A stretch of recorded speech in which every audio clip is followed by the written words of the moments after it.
Coming up this week on Sporting Journal Radio. Just the occasional grizzly bear. Wants to eat your stringer. The two halves of my hole had shifted 8 inches. Things got a little hairy. I had to call for backup. I know that Adrian's Road was open. Cooked up a couple mallards and some moose burgers while we were duck hunting. Broadcasting on the Sporting Journal Radio Network, wherever you get your podcasts or watch on YouTube. Fish on right now. Well, we're here at the 2024 Pheasant Fest and Quail Classic, presented by OnX. Know where you stand with OnX. And our guest now is Jeremy Smith. I fish, I hunt, and always will. It's just a lookout for your everyday hunter, angler, and trapper that's out there. A Fish Hunt Forever production. This is Sporting Journal Radio. Ladies and gentlemen, we're breaking news. Look who's in the studio with us, Dan, over there. Ladies and gentlemen. Nice little deep dive there. David Eckhardt back on the show. David, how's it going? That's going good. All right, good to have you back. Glad you didn't die, by the way. Yeah, me too. Yeah, look at that. Very nice, Dan. Wow, Dan, getting better and better each week with the sound effects over there. Really killing it. All right, that's Dan Amundson and Cory Loeffler joining us down there in the bottom. Cory, what's happening? Hey, hanging out in the call shop right now. What are you guys doing? Not a radio show. In the studio. Oh, it's so cold today. Recording this on Wednesday, December 11th. Very cold. Thankfully, it's going to warm up a little again for the last weekend of the muzzleloader season. I still have a tag to fill. David, you're all done? I'm actually doing... Did we lose David again?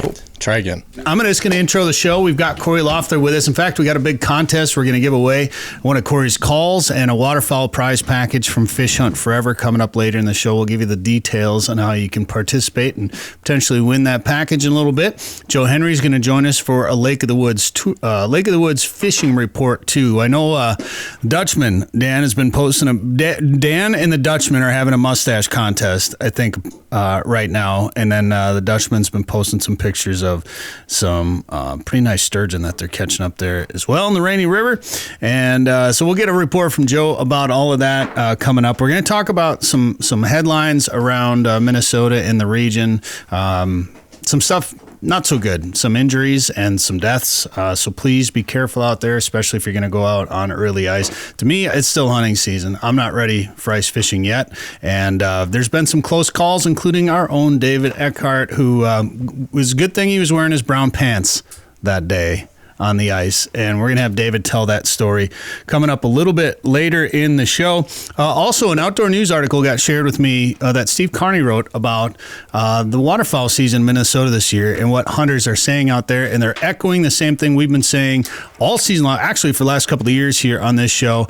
Hashtag make duck season late again. We like it so much we made t-shirts that you can purchase at Sporting Journal Radio in the store right there. Did I talk long enough, Dan? Here's what they look like. Oh, he's wearing it even. Make duck season late again. Love it. Love Looks it. great. It reminds me of something. I can't. The mic works. We got it sorted out. Perfect. Look at that. We're so good. If there's anything I'm good at, it's about just spewing nonsense to kill time. How long are you going to talk? That's right. All right, before we get into all of that, Dan, why don't you tell us who the sponsors are this week on the show? Invergrove Toyota, the official truck sponsor of Fish Hunt Forever, is Invergrove Toyota. When looking for your new rig, head to Invergrove Toyota, Lake of the Woods Tourism. Lake of the Woods is the walleye capital of the world. Plan an ice fishing trip to Lake of the Woods at lakeofthewoodsmn.com. OnX Hunt. Know where you stand with OnX Hunt with public land boundaries, private land boundaries. Tasman Lake Lodge. Go catch world record lake trout and giant pike at Saskatchewan's Tasman Lake. Learn more at tasmanlake.com. Devil's Lake, North Dakota. Catch it all at Devil's Lake. Prairie Sportsman. We filmed a bunch of new segments actually this past week. You can watch episodes anytime at the Prairie Sportsman YouTube channel. Haybill Heights Campground and Resort. They're getting their snow bears out. Go fish Devil's Lake this winter. Learn more at haybillheights.com. And Guardian Eagle Resort. Go fish the Ontario waters of Guardian Eagle Resort. Fly directly from Minneapolis. Learn more at guardianeagle.com. Dan, I'm not even going to give you a hard time about that because I know that's a mouthful to go through all those sponsors, and you actually did a great. I want to give you credit for finding that mic cable and replacing that mic cable as quick as you did. A little engineering work from Dan, the producer over there. So nice job. Thanks. Headlines right now brought to you by Invergrove Toyota. Headlines. Get 4.99% APR for 72 months on 24 Tacomas, the 24 Tacoma iForce Max. They also have a bunch of new 25 Tundras in stock. I was just checking them out. They got some dealer discounts on those as well. And we have some additional savings for you, whether it's Tundras, Tacomas, Highlanders, whatever. Go to sportingjournalradio.com and look for the Inver Grove Toyota discount link. You'll get some additional savings on a new Toyota. Visit invergrovetoyota.com/FHF. Fill out the form to save some money. All right, so I just read this in Outdoor News from Tim Spielman. Down in Fairmont, there was a big migration of geese that just arrived earlier this week, I guess, or last week.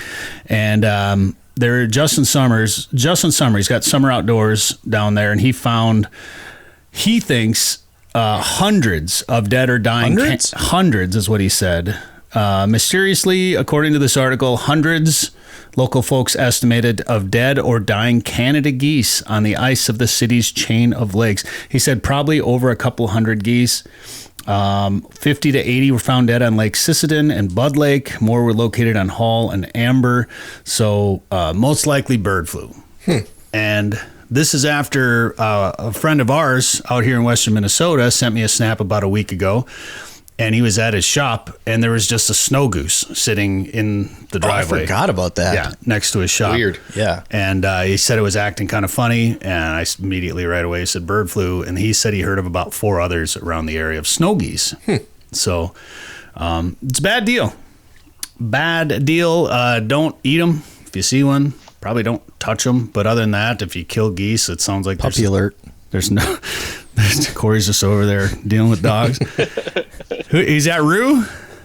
Yeah, Rue Mama's here, hanging out. Oh, Rue. Rue dog. And then was that Boone earlier, or who was the black dog that we saw roll through? That was Bonnie. Bonnie. All right.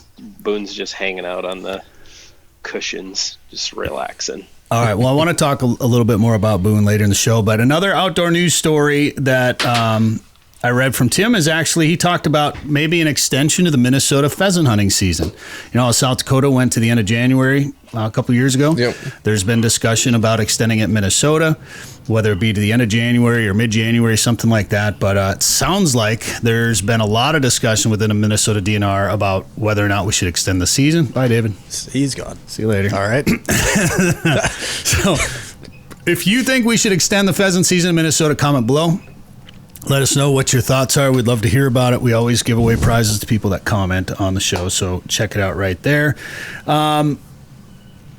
We should mention this story, too. Steve Carney wrote an article about extending or going later. So he kind of talked to some local hunters, waterfowl hunters in Minnesota, about how poor this season was, and asking, you guys all know, and maybe, Cory, I know you've talked to people in northern Minnesota. Maybe it's a little different than the northern part of the state, but at least in the central and southern zones, I mean, we didn't get our big push of mallards and even Canada geese really until about the last week of the waterfowl season here. So we've been talking about making duck season late again for a number of years now, and it sounds like there's maybe some steam building. I don't know how many people on Snapchat. So I've been posting on Snapchat about making the season later, and I had so many people saying, "What can we do? How do we do it? What is there a petition we can sign? What do we need to do?" So it was good to see an article in Outdoor News about making the duck season later again in Minnesota. And if you think we should make the duck season later again, comment below and let us know your thoughts on that. And then we're going to work on something that we can do to make sure that the powers that be know that we want a later duck season. Rue wants it. Rue'd be all about it. Look at that right there. A couple of... Hi, Rue. She fell off.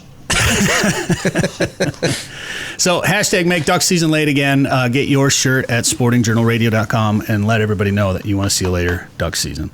All right, from Bring Me the News, and Izzy Canizares, I think, was the reporter on this one. A hunter airlifted after a deer stand fall in Wadena County. The man had fallen about 15 feet while muzzleloader hunting. They found him breathing but couldn't speak. So Yikes. He was alive and conscious but couldn't speak. So I don't know. I'm guessing... some sort of chest injury probably, or stomach or something. That's a bad deal. That's scary. Deal. So hopefully he was airlifted to Fargo. Hopefully he'll be all right. There was an ice rescue in Woodbury. A couple of them. Yeah. Two of them, actually, same day, 2 different lakes. The same day? Yeah. Yep. And unfortunately, 2 out of the 3 people made it out okay. The one boy did not. I think he was a 16-year-old.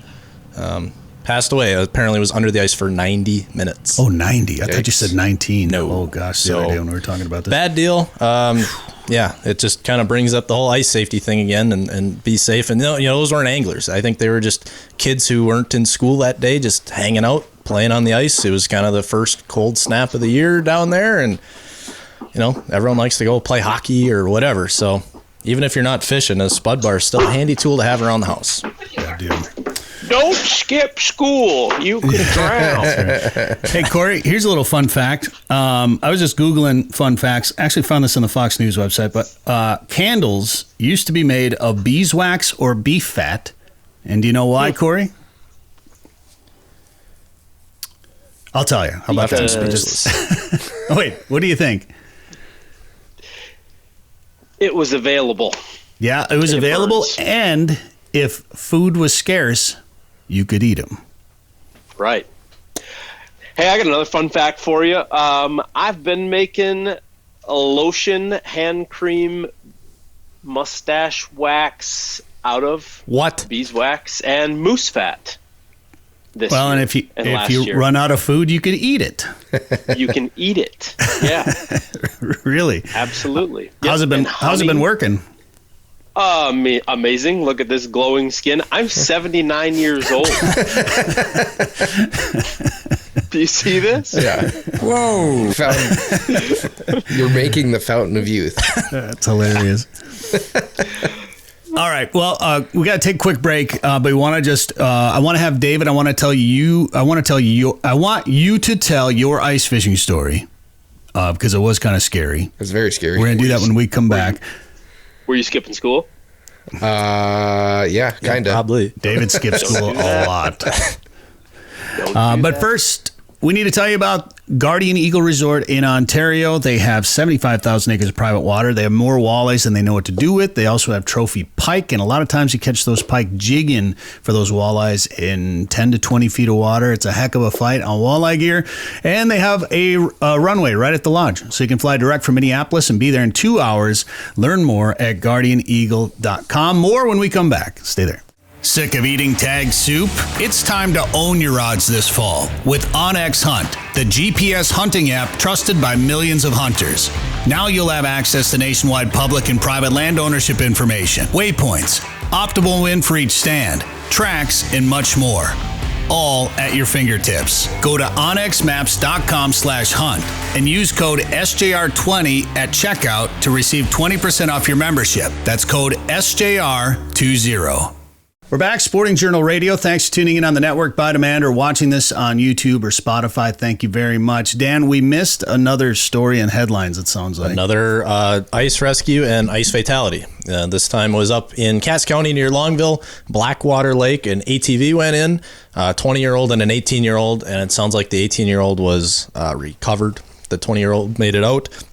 So once again, even in northern Minnesota, you just got to be careful. There's, we all know the ice guidelines and what, to be safe. No ice is safe ice, but it's one thing I guess you just can't drill into people's heads enough. People get excited to go ice fishing and they see the red lake photos and they're ready to go, but you still got to be careful because walleyes taste pretty good, but they're not worth putting your life in risk. No.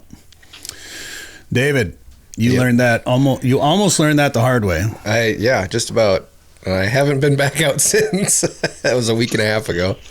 But I tried to go a few days earlier, and there was only 1.5 to 2 inches on a closer lake.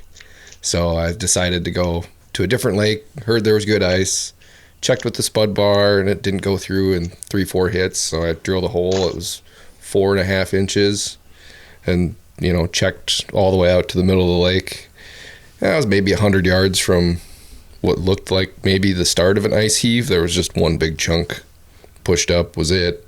And I drilled a couple holes for the live scope, and clear water, clear ice. Fish, I'm sure, were scattering as I was walking up. So I'm like, I'm just going to sit in one spot and see what swims through. And it was not windy, but the ice was cracking a lot. I'm like, wow, this is pretty crazy. And then I could hear a big wave of cracks coming from the south. No boy. Slowly. And it's getting closer and closer and closer. And there was maybe 4 feet between me and my sled. And a crack went right between me and my sled, through my live scope hole, and then shifted apart. Oh boy. And was shifting different heights. I'm like, uh-oh, time to go. And I threw everything. I didn't have much out, just my live scope and my pole. I threw that in the sled, put my coat on, and by this time the crack's 2-3 inches wide. Threw the live scope hole, and the hole is starting to shift. Grabbed my live scope, put it in the sled. Hadn't looked back towards shore yet. By the time I grabbed the rope on the sled, my the two halves of my hole had shifted 8 inches. Jeez. 8 inches? Yeah. It was That's like a lot for it's like a everyone half moon and a half moon on 4.5 inches of ice. Jeez. And so grab the rope, turned back towards shore, and there was one of those cracks somewhere as close as 10 feet to 50 feet, but most of them were 20 to 30 feet apart, 10, 20 cracks halfway back to shore that I had to skip over. Yeah, was it like Frogger for you? It was. I had to I had to zigzag because some of them would split off, and I'm like, I'm not going to step on that triangle and have that break and flip, and yeah. Could you feel like the ice, like was it moving underneath? Oh, every you? time I stepped over to a different crack, water would come up. So I'm like playing Frogger, but I'm running kind of as fast as I can, but not going too fast to get on one of those skinny cracks. I've never seen you run. I don't think ever. So I don't know how fast. Yeah. I hit the wrong David. Yeah, that was not what I was feeling like. Jeez. So how deep was the water there? I was in 14 feet. Oh, yeah. So, yeah, it was deep enough. The question nobody's asking, did you catch them? No, I marked fish, but they didn't get any closer than 20 feet. Was there any current there? No current. It's big enough. There's a little bit there, isn't there? I mean, not like enough to scare you. It's not like a river, but not noticeable. But it seems like it freezes later there every year for some reason. But did you have a floating suit on? I did, yeah. So I had my bibs on, but it was nice enough that I didn't have my coat on. And when that first initial crack came through, and I was like, nope, time to go. That's the first thing I did was put my coat on. And I had my picks around my neck. So. Okay. All right. You were using the spud bar on the way out? Yep. Yeah, and I drilled holes and checked, and it was 4.5 inches the whole way out. So I figured I was good, but that heave, by the time I got back to shore, maybe 100 feet of it had opened up and pushed ice up on. It shifted. One went over the other one, and there was a much bigger row of ice on top than had initially started. So that, I think, gave it enough room to fall apart around me. When you hit the ground, did you like get down on your hands and knees and start kissing the Just about. There was a guy standing at the landing when I got back there, like, oh, how much ice is out there? And I was just like, oh man, I made it. Oh man. Well, it just goes to show you, ice is never completely safe, so just be careful out there. And I just wait till there's trucks driving. Yeah. And then that's when I go, because I'm too busy pheasant hunting. See, if they extend this pheasant season, you won't ice fish till February. The best time of year to go ice fishing, February. Yeah, sure. I mean, I like ice fishing, but I think I like pheasant hunting more. And I'd love to be shooting ducks and geese right now, to be honest with you. I guess we have a few geese around, but the piles of mallards around. And Cory, I don't know, in northern Minnesota, it sounds like, I know you weren't really around probably at all, I don't think. Why would you be? Talking to Thomas Hoke, sound like he had a pretty good year in northern Minnesota, and maybe the dates aren't terribly off for northern Minnesota. But I talked to a lot of guys that hunt late season, want to hunt big water, Lake of the Woods or, Winnie or Leech or some of those big lakes, and they get a lot of ducks rafting up later in the season when the season's closed. So I personally would like to see a later season. And Cory, I know I want to talk about Alaska and your experience up there. We haven't, because I don't think we've talked about you being in Alaska yet on this show, right? Have we talked about any, like the moose hunt or anything like that on this podcast yet? We have not. No. All right, so I want to get into that, but first let's talk about the Harlot, because we're going to do a giveaway, and the way I think we're going to do it, Cory, unless you have other ideas, is we're going to have people go to sportingjournalradio.com and click on the contest. You just have to put your email in and then follow the instructions. And the instructions are going to be to click on the link to watch this show. So if you're watching this show on YouTube right now, just back out, go fill out the form at sportingjournalradio.com, and then click the link to watch the show. And once you watch it, you're entered to win. And you can do it every day for more chances to win. You're going to win a new Harlot from the DRC Call Company, and you're going to win a waterfowl prize package from Fish Hunt Forever as well. Cory, tell me about that Harlot. Well, that one right there is the only one available right now. That's the only one that you can get. As soon as I make a run or a batch of them and tune them up and get them on the website, Thomas updates the website, puts them in stock and available on there. They sell out within just sometimes minutes, sometimes a few hours. We can't keep those things in stock, so highly sought after. That's the only one you can get right now. I am in the process of making another batch of them, so if you miss out on that one, they will be live on the website real soon. But it's a fun call. It's an awesome duck call. It's our newest call, single reed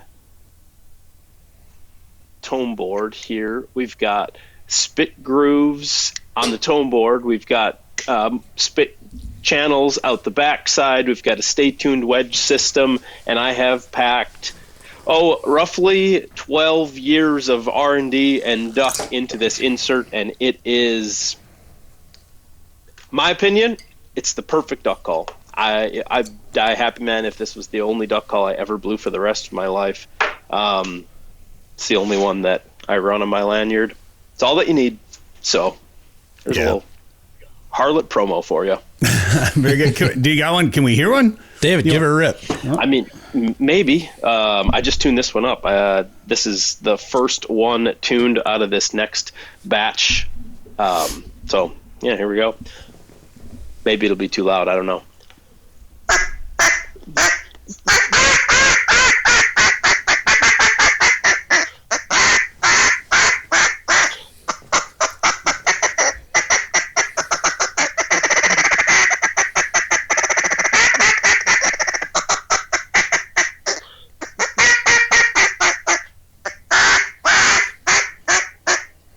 All right, there we go. Lots of real nasty, rough bottom end duck in that thing, and you almost can't overblow it. You can if you put an absolute ton of air into it, but you can hit that thing with a ton of air, get a super loud, aggressive, hard hen, and that is the sound that's going to help kill more ducks and put more ducks in your decoys, because when the ducks are on the corners working, they're not committed, not coming at you, and you hit them with that super hard hen, they'll crank their neck and almost turn on a dime nearly instantly, even in the early part of the year, early part of the season, when duck calls are typically a little bit less effective early on, and they get more and more effective the closer you get to the rut, the duck rut.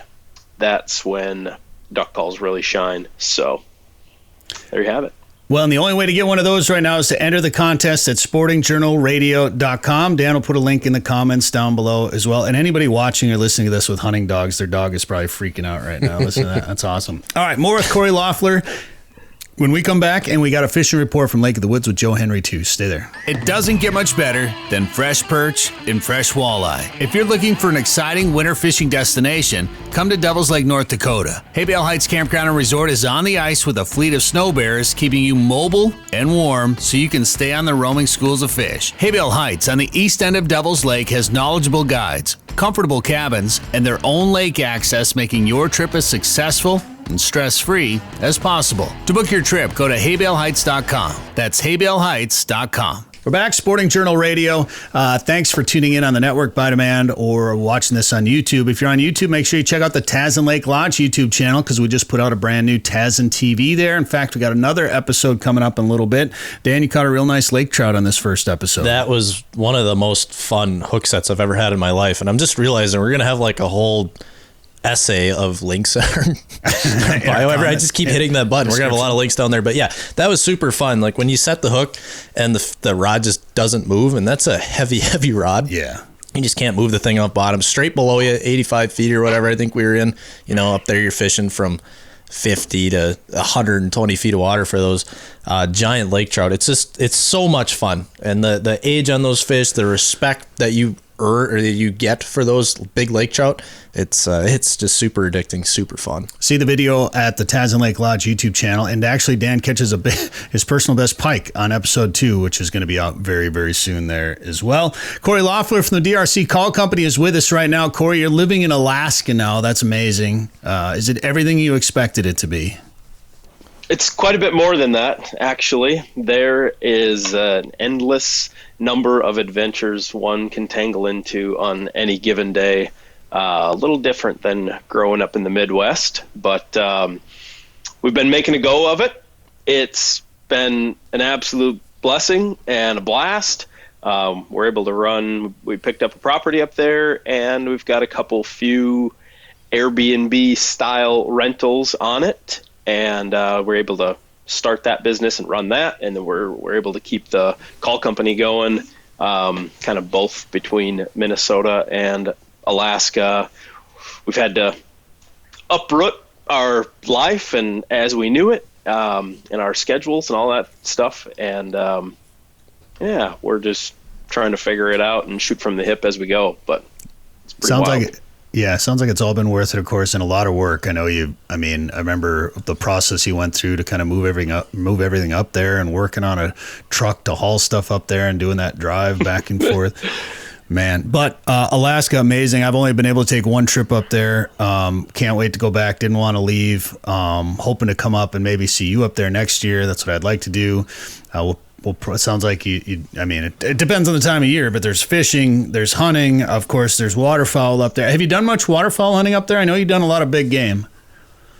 Yeah, the duck hunting's actually really good, and I'm headed back up there in January to go do some more duck and goose hunting. So, can you tell? Yeah. Is that a secret, or can you tell us about that trip yet? Is that top secret? It's not. I mean, it's pretty secret, but we can let the cat out of the bag a little bit. We've got to do some work, film work, photography work, I guess, for Sitka Gear. Some new things coming out, and we're going to video them and photo them. So we've got that, and we're going to a really, really cool, extremely remote place.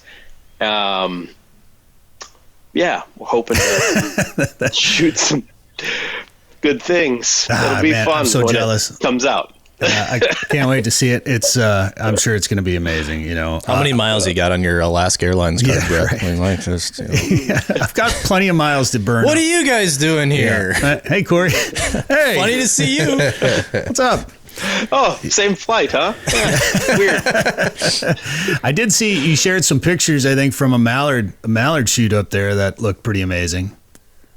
Yeah, we did shoot some mallards in a few different places, and actually towards the end of the season around the Kenai Peninsula, not on this exact hunt, but it was towards the end of October when things started freezing up. We shot some mallards up there that were the biggest mallards I've ever seen in my entire life. It was pretty neat, and they taste a little different. They have a little bit of salmon eggs. So the fat color is a little bit orangish, like same color as salmon eggs, and does have just a slight fishy taste to it. Not extreme, but it's not the typical corn-fed mallard flavor that we get around here. So Thomas Hoke will tell you all about all the flavors of all the ducks up there. He's got it down to a science.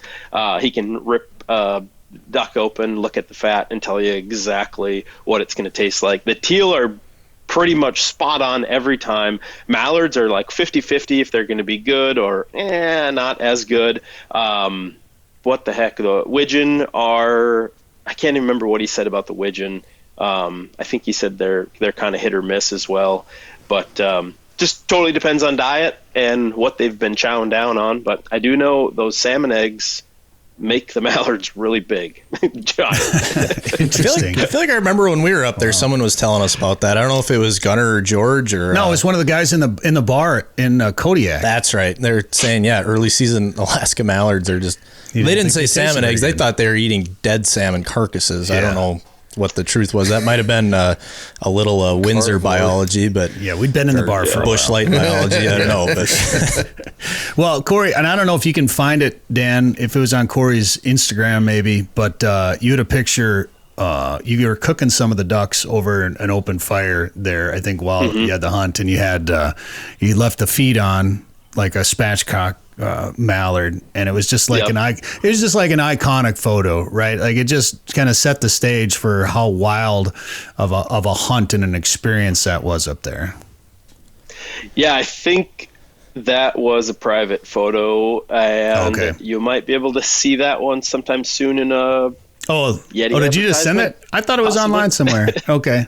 It might have been. I'm not sure. Yeah, I remember seeing it too. Maybe it's on your story. Yeah. Maybe that's what it was. Just gonna have to stop sending Bret pictures because he keeps spoiling everything. Might have been a private story. Maybe that's what it was.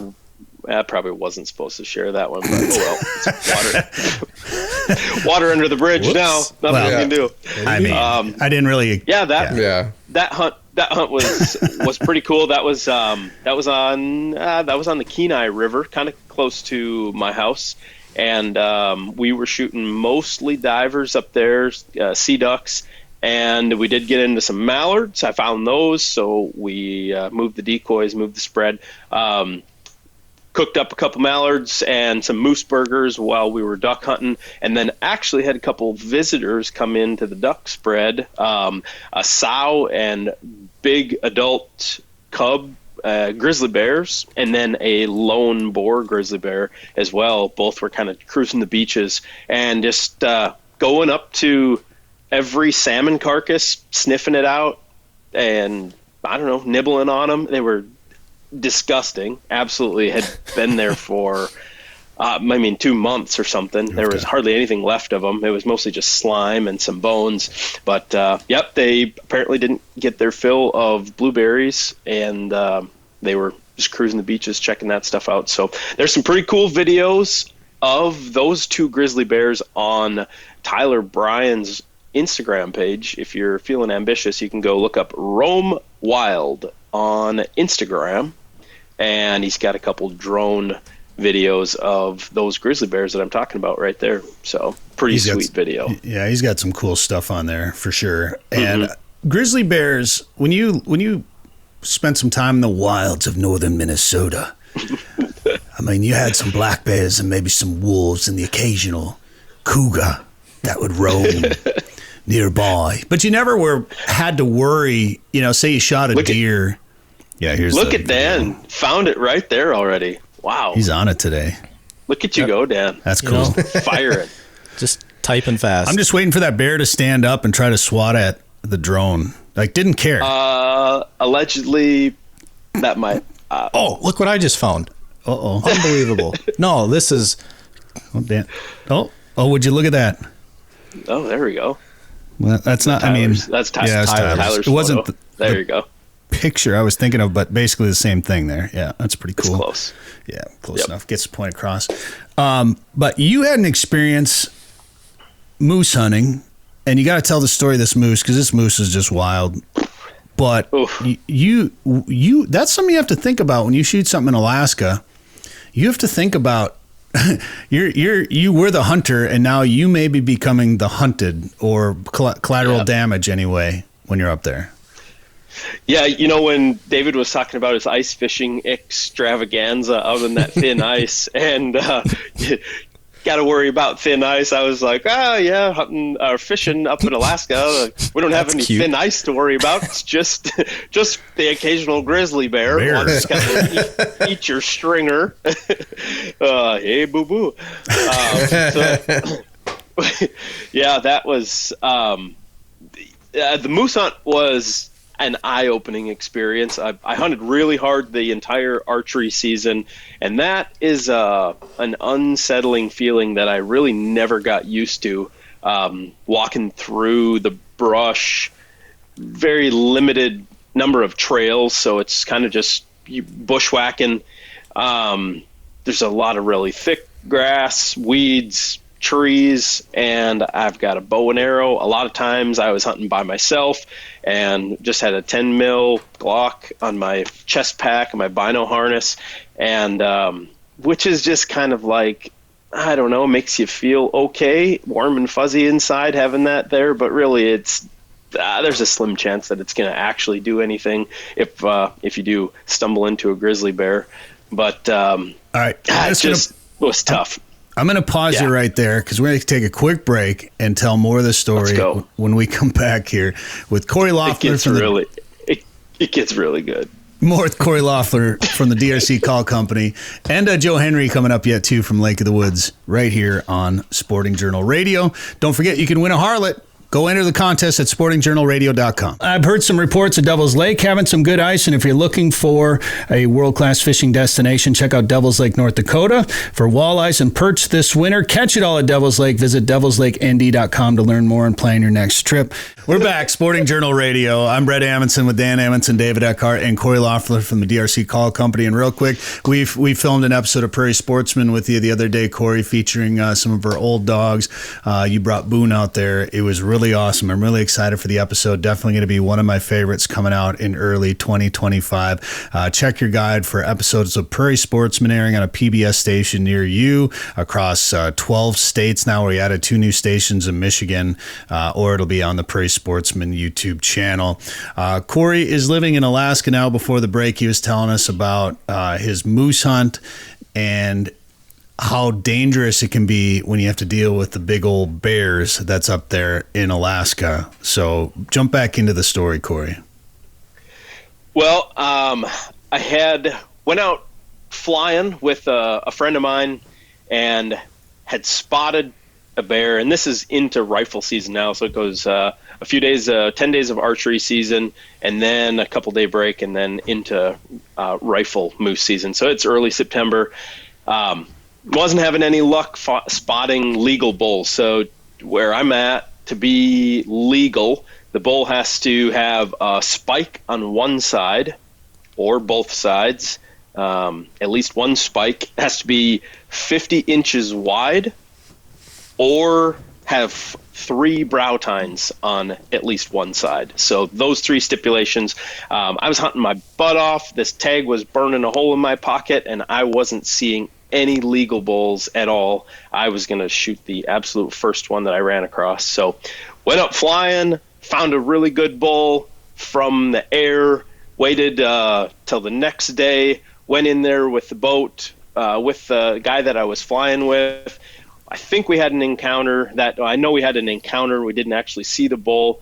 So that was that day. The next day, I was able to get into kind of the same area from a different direction, and it was 5 or 7 miles of hell getting in there for the most part. Did that one solo.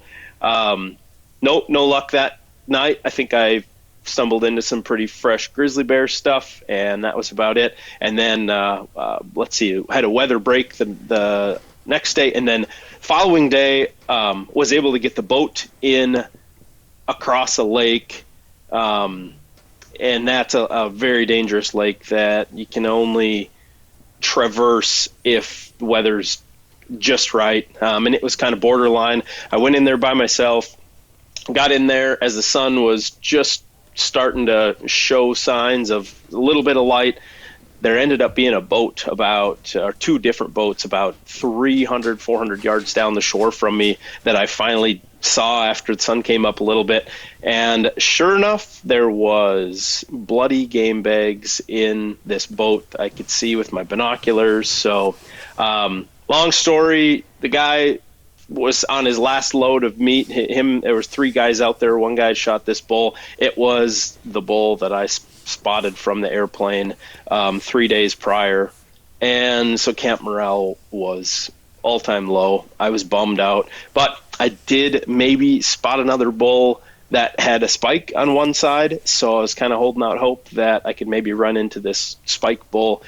Went in there hunting and glassing, ran into some cows, some calves, came back out, had some lunch, went back in later that night. About 750 yards away out of the timber, out across the swamp comes big bull moose, definitely legal. He came trotting out of this area. He was like getting the heck out of there, and he had a cow in tail. So there was no way for me to get closer to this thing. I was trying every way I could. I was pulling up onX. I was trying to figure out a way around this swamp behind this bench, and I couldn't do it. I wanted to in the worst way, but couldn't do it. But I did. It did restore a little bit of hope that there was another legal bull in that area. I had planned to camp out next to the boat that night and hunt for a couple days. So I was pumped about that. And then about 10 minutes after that, a giant grizzly bear came basically out of the same exact spot. So that's what I thought spooked this bull and cow out of there, was this grizzly. Well, this big brown bear comes out and makes this like half moon out in the swamp. Kind of, again, is like, starts out about 700 yards, makes this big half circle, and then ends up into this kind of tall stand of trees. And he's like, 400 yards. Well, from where I was at, probably 400 or 500 yards, kind of downwind of me. And then, so I saw him, and so that got nerves going a little bit. And that played into a little bit of why I couldn't go and chase the first moose, because that moose, well, the bear rather, was like halfway in between the moose and my boat. So I did not want to have moose meat on my back and have a bear in between there someplace. So that was another reason I didn't go and chase that first one. Then I don't know how this even happened, but another bull came out of that same spot. So now I've seen a bull, a cow, a bear, and now another bull and another cow come out of this same exact spot. And it's just, I don't know, glorious little location, I guess. And this bull and cow kind of just came out like more nonchalant, and he was showing off to the cow a little bit. They worked their way around, kind of headed my direction a little bit, and pretty much following that brown bear's tracks through the swamp. And then, hey, settle down. Tiny's Mailman's here. Tiny, yeah. So oh, there we go. Look at that. We can thumbs up. So that bull and cow kind of were like following the same trail that this grizzly bear was just on. And I thought, well, this thing's going to come blowing out of here any time, because once he smells or gets close to that grizzly bear, I don't know what's going to happen. And so he disappeared into that tall stand of trees and then poked out the other side. Puppy alert. Heading my direction. There we go. Kept heading my direction. I was able to slide down this ridge. I got 150 yards from him. I put 3 rounds into him, perfect shots. Tipped him over right there. And then it kind of dawned on me after I had shot this moose in the muskeg that he is now dead, roughly 250 yards upwind of where I last saw this grizzly bear. Oh boy. So things got a little hairy. I had to call for backup. My wife, Kelsey, she came out there with 3 of my buddies, and so the 5 of us butchered this moose all night long. The grizzly bear was close by, so we couldn't leave the moose at all. Had to stay on the thing, and took 5 people 2 trips to get the whole entire moose out of there. And then the only pack that I really weighed was the horns and the head, that was my second load out of there, and that right there, that weighed 97 pounds exactly. Jeez. So ended up being 64 and a half inches wide, and has like he has got 2 like non-typical secondary paddles coming off of both of his main paddles, and he's just has the coolest characteristic of any bull I think I've ever seen. So it was, just an unbelievable first experience moose hunting, and I got absolutely luckier than a dog, but I'll take it, because normally it doesn't work out that way. So That's amazing. And basically you had resigned to the fact that you're probably going to shoot a small bull. I mean, that was at that point, you're like, I'm just going to go shoot the first, legal bull I can see, that I find. And to have an animal like that step out, that's pretty amazing. That's such a cool animal, man. And delicious. Absolutely. Moose is the best. Moose is the best. So much. Yep. Absolutely. We got 550 pounds of glorious meat off of this thing. Didn't waste an ounce. I was even stuffing fat remnants into the loose meat bags. We had a 3/4 mile pack out, kind of up a hill and then along a side hill. It went pretty well. There was nothing. We did run into the grizzly bear on the second load out. We were just a couple hundred yards from the boat. Guns were drawn. No shots were fired. Things got real hairy real quick, but no one died. Okay, so it's good. Yes, that's good. So you run into this bear, you draw guns on it. How did the bear react? Because obviously they're not going to say, "Oh, he's got a gun." There had to be something that caused that bear to not come any closer. Did you make some loud noises? Was there spray, or what how'd that situation go? It was just weird. We got lucky. It was in the middle of the night, so I shot this thing at about 8 p.m. roughly. Those guys ended up showing up at about 10:30 p.m. and then this was the second trip out, so it was somewhere probably around 3:30 a.m. or 4 a.m. and we just were walking through the brush. It was real thick, kind of shorter saplings. And all of a sudden, the brush in front of us kind of exploded, and the bear took off running the other direction. So that was about it. It was real scary for just a second, and then it wasn't. And then we made it back to the boat, and then we had a fairly treacherous boat ride out of there. So had to try and beat the wind and the weather. So all in all, we amazing made it experience. home. That's awesome, man. Congratulations. And that's part of being in Alaska. I mean, it's wilderness. It's wild country, and there's benefits to living there, of course. But it's wild country, and it's unforgiving at times. So that's so cool, man. We're going to let you go, Cory, but before we do, you have places for people to rent for fishing trips, hunting trips, if they want to come up there, some Airbnb stuff. Why don't you give us some info on that real quick?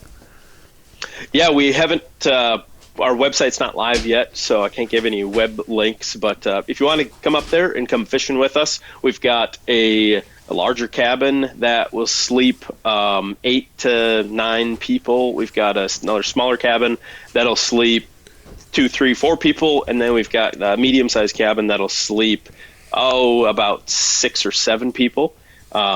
So we've got those options for lodging, and we're right next to the Kenai River, right in Soldotna, Alaska, and have like the most amazing fishing all summer long for a lot of different species. And Homer is just down the road if you want to go halibut fishing with some of my friends down there that captain some boats. But lots of adventures, lots of things to do. It's an amazing place. So you can get a hold of me and see what the availability is for lodging, and come up there, come stay with us, and I'll show you how to do it. Show you the ropes.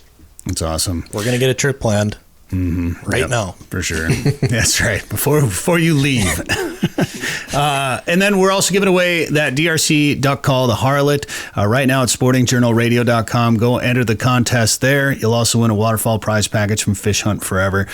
Just follow the instructions. Go to the contest. We'll have a link right on the homepage at sportingjournalradio.com. And follow DRC Calls. Go support them. And Cory, have fun in Alaska. Have fun on your trips, the upcoming trips. Be safe. And thanks for the time today on the show.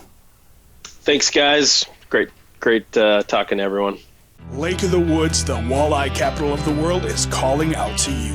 From the Northwest Angle to the South Shore and Rainy River, this is the Midwest's #1 ice fishing destination. Walleye, sauger, perch, northern pike, and eelpout. The fishing on Lake of the Woods is like a world of its own. Experience the most amazing fishing through one of the many full-service resorts featuring heated fish houses, ice transportation, meal plans, and sleeper fish house options. For more information, go to lakeofthewoodsmn.com. All right, this is Sporting Journal Radio. Joe Henry, the clean-shaven Joe Henry, joining us now from Lake of the Woods Tourism. Joe, fresh off the ice show this weekend, how you doing? Well, fresh off the ice show, and I'll tell you this. If anybody's watching this, there's 4 of us on the screen. I'm the one without the mustache and beard. That's me over here in the corner. But, yeah. You know, I've told you guys that story that time I was down at spring break, you know, and, you know, they try to hook you as a lifelong revenue stream. So they grab a gal in a bikini and they blindfold her, and they get like 5 or 6 of us college guys, and she comes across and feels your cheeks for the smoothest shave, and the winner wins a big prize packet from Gillette, you know. And she come across and felt my cheeks, and she went and felt everybody else's and came back and felt mine again. And my gosh, if I wasn't the winner, what I dared to tell her is I didn't shave that morning. Fellas, we're going to Florida. Well, and I'll tell you, Daddy, that mustache you have, holy man. If you go to Florida, we'd have to have bodyguards for you. Well, I'm only going if the Royal Dutchman comes with, because this is all inspired from him. I don't know if you saw his Facebook post, but he's rocking a mustache, and he called me out and said I'd appreciate it, and I do. So we're going to have a little mustache competition and maybe go catch some sturgeon this winter. Brad, we're going to have to track this now. Let's watch that mustache grow. Are you going to start curling it on the ends? That's what I told him to do. Yeah. I'm not telling you. That's a it's secret. looking good right now. And honest to gosh, Brett, you know what we should do is you should try to take a screenshot week to week, and let's track Danny's mustache. We call him Mustache as a nickname anyway, but this is going to be fun. I mean, I can't wait for this. My mom is sitting at home just shaking her head right now. Who did I raise? You went from Dan the mustache to the mustache. The mustache. Yeah, the stash. Well, I don't know if you want to try to find that Dutchman post or not, I'll Dan, find it. But while you do that, Joe, I did see he was posting some pictures of some sturgeon that people are catching up there right now. Yeah, he sure was. Well, you know, so the Royal Dutchman, Kevin, you know, he's on the Rainy River. And, you know, I would say this, you know, we put the Rainy River in our fishing report every week. And, you know, the Rainy River having current, you know, if you're going to fish the Rainy River, we really encourage you to work through a resort or outfitter, because you could get yourself in trouble. You know, Kevin knows, he knows the ice. He's checking it daily. He only brings his customers where there's decent ice. But yes, they got some sturgeon. I think the son got a real good one to start the season out. And then they also been getting some nice walleyes too. And then, you know, Brett, on the main lake, I mean, hang on, Joe. Right we got to talk about what's going on here. The mustache. There's the mustache. Be honest. I'm beautiful, right? He says he was going for a Tom Selleck look, but ended up looking more like Peter from Deadpool. If you've seen the new Deadpool, you know what we're talking about. That's any of the Deadpool. You know, if you guys, if you don't follow the Royal Dutchman's Facebook post, he's very eloquent in his writing, and he tells a good story. He's a lot of fun, and he's also a great fisherman. I've seen some other posts coming out from places up there where they're out there checking ice, and things are progressing nicely, aren't they, Joe? They're progressing really nicely. Well, we got some people checking ice, and we also got people checking ice that have placed fish houses out. So, as an example, I mean, you know, going over 4 Mile Bay, the resorts that go over 4 Mile Bay is looking good. And then when you cross Pine Island and get out on the main lake, that's been looking good too. So I know that there are resorts. Specifically, I know that Wigwam's had their ice road open to, ATVs, snow machines, and side-by-sides with collapsibles. I know that they placed day houses now that are for rent. I know that Adrian's Road was open, and it's going to be open again right now. I think some of the resorts go off Adrian's Road are looking to possibly place some day houses this weekend. So it is, I mean, if it's not game on for some resorts, it's game on for others. You just have to check with each resort to see what are their specific ice conditions allowing them to put out. But there is ice fishing available if you want to go to Lake of the Woods right now.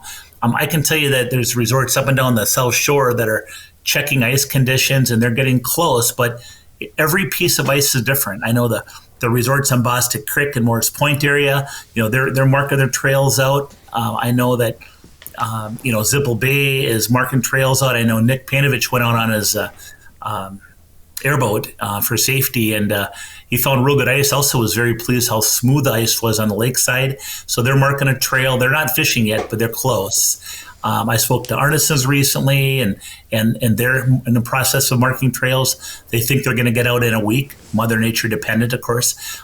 So there's a lot of things happening right now. We are getting the early ice fishing like we like to get, and the bite is really good like we expect it to be for early ice. I mean, you always hear about the 100 fish days, but there's been, some 100 fish days already with walleyes and saugers, and a lot of nice fish being caught. So there are fish to be had. The ice is shaping up very nicely. I think I posted this morning on our Facebook page. It was, well below zero in, northern Minnesota, both in Badette and the Angle Inlet. And it's supposed to be cold here for a few days. It's only going to help. We got some snow here recently, and it was kind of that wet snow.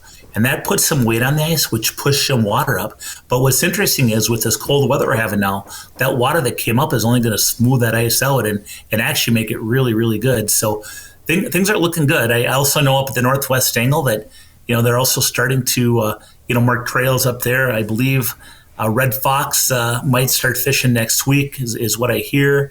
Again, that's going to be based on what they find for ice conditions. But again, things are starting. Most resorts up at the Northwest Angle traditionally will start fishing people about December 26th, and that date should hold just fine because of the good ice conditions. So far, we're finding.